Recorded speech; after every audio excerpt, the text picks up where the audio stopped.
Constable అనే story director గారిదే. ముందు వేరే ఒక విధంగా స్టోరీ ఉండేది. తర్వాత నాతో అప్రోచ్ అయ్యి మూవీ చేసే క్రమంలో కొద్దిగా స్టోరీ చేంజెస్ అవన్నీ చేసి కానిస్టేబుల్ టైటిల్ మనం రిజిస్టర్ చేసి, అందులో చాలా మంది గురించి మేము మంచి ఆర్టిస్టులకు పోదామని ట్రై చేసినాం. అనుకోని పరిస్థితుల్లో మా మేనేజర్ గారు వరుణ్ సందేశ్ పేరు సజెస్ట్ చేసి, సార్ ఉన్నారు ఆయనతో ఒకసారి అంటే పంపించి స్టోరీ వినగానే ఎంబడే ఆయన ఓకే చేసేసి, అలా ఈ మూవీలో వరుణ్ సందేశ్ గారు సెలెక్ట్ కావడం జరిగింది. అంటే ఈ సినిమాలో ఓపెన్గా చెప్పాలంటే నేనే మొత్తం 4 భుజాలు నేనే మోసినాను.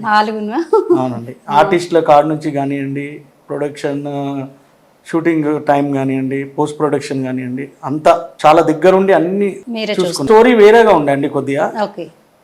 కొన్ని నేను మా డిఓపి గారు మళ్ళీ డైరెక్టర్ గారు కూర్చొని మార్పులు చేసి ఆ స్టోరీకి వేరే ఒక మంచి మెసేజ్ ఓరియంటెడ్గా తీసుకొచ్చినాం. ఇందులో ఒక మంచి మెసేజ్ ఉంటుంది.